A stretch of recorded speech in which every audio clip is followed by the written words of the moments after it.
Hey everyone, welcome back to the Student Spark. Today we are talking about something very developer must known topic, that is JSON Web Token, also called JWT. If you have ever used login system like Google, Facebook or any website where you stay login, chance are a JWT is working behind the scene. तो start करते हैं JW token को समझने के लिए बहुत ही simple और easier way में।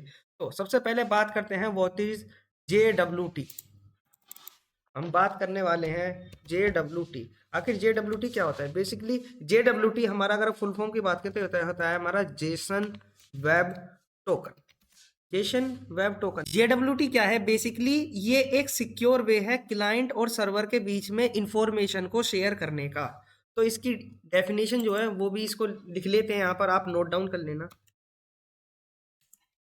It is a secure way, to share to share information between the client and the server। ठीक है, ये हमारा सबसे कॉमनली यूज्ड होने वाला जो है लॉगिन सिस्टम है, या कह लीजिए कि ऑथेंटिकेशन सिस्टम है सबसे ज़्यादा यूज होने वाला। क्योंकि आप किसी भी एप्लीकेशन में देखोगे तो वहाँ ज़्यादातर 80% ऑफ एप्लीकेशंस आपको JWT ही इस्तेमाल हुआ मिलेगा। अब बात करते हैं आखिर हमारा जेसन वेब टोकन वर्क कैसे करता है। तो ये डेफिनेशन यहाँ हम शिफ्ट कर देंगे। अब देखते हैं हम हमारा JWT वर्क कैसे। How JWT,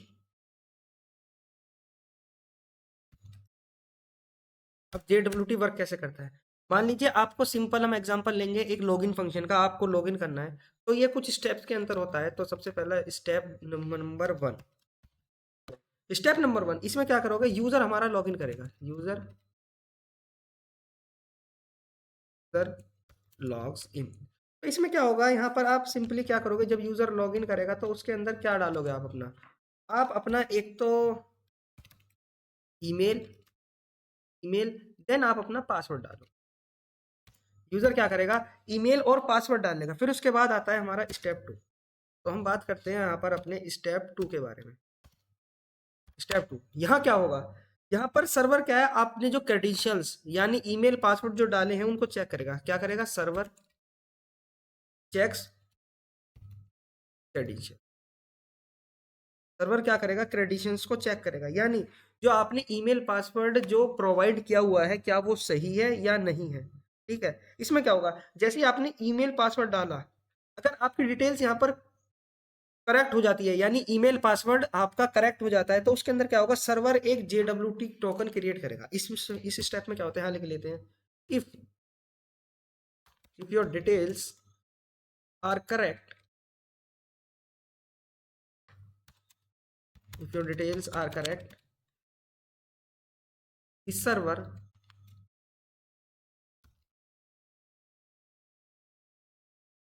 server creates a token.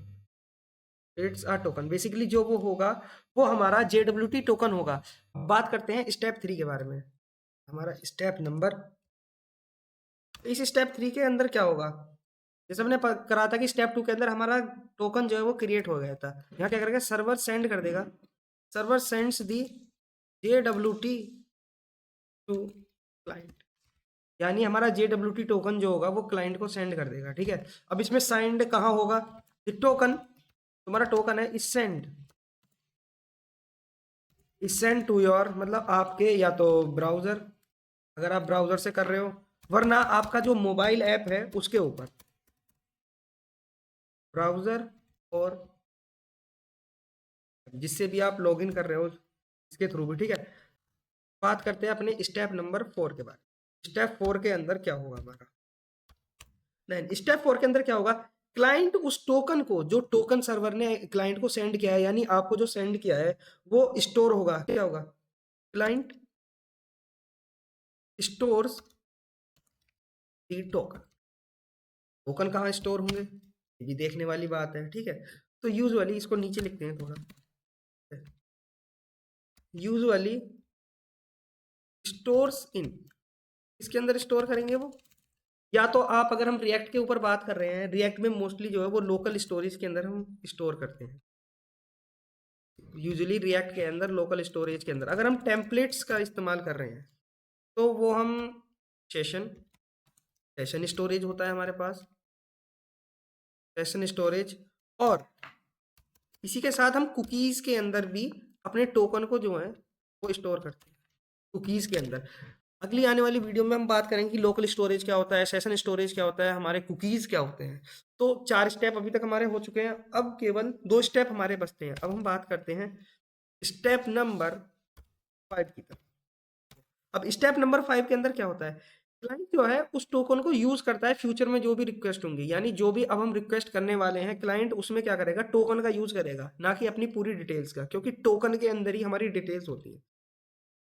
Client use is token for future request. अब इसमें क्या होगा, क्लाइंट जितनी भी फ्यूचर के अंदर रिक्वेस्ट भेजेगा उसके अंदर वो टोकन का इस्तेमाल करेगा। तो टोकन सेंड किया है, क्या वो सही है या नहीं, सर्वर वेरीफाइज।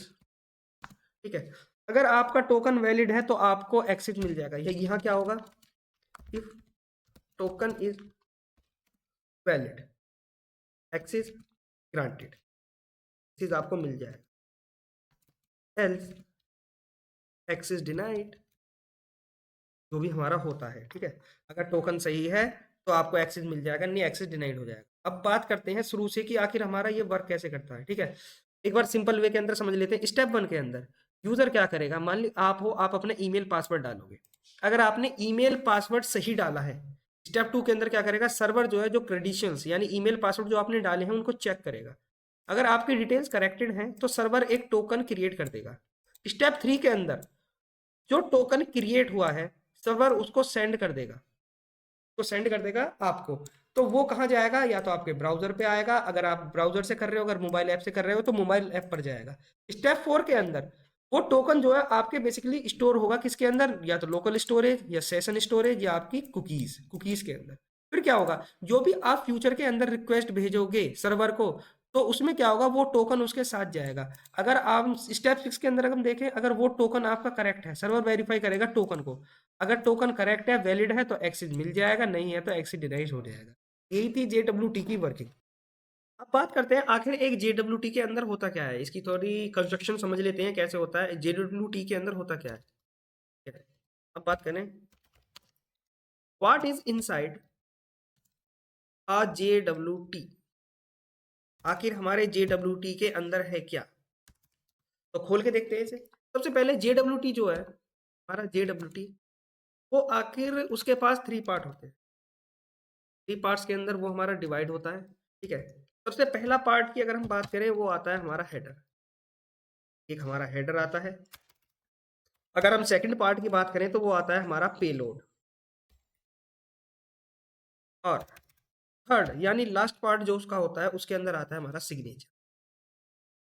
एक एक करके इनके बारे में बात करते हैं। अब बात करते हैं आखिर हेडर क्या होता है।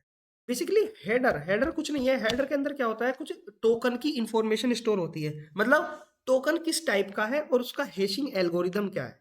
ठीक है, हेडर क्या होता है, contains information about the token type of the token type and the hashing algorithm, यानी हैशिंग एल्गोरिदम क्या है उसका। ठीक है, टोकन की इंफॉर्मेशन होती है किस टाइप का टोकन है और उसकी हैशिंग एल्गोरिदम के बारे में। पेलोड बेसिकली जो यूजर का जितना भी डेटा होता है, जहां भी आप पेलोड समझ जाओ यानी यूजर का डेटा उसके अंदर होगा, सारा का सारा यूजर का डेटा होगा। ये क्या करेगा, इट कंटेन्स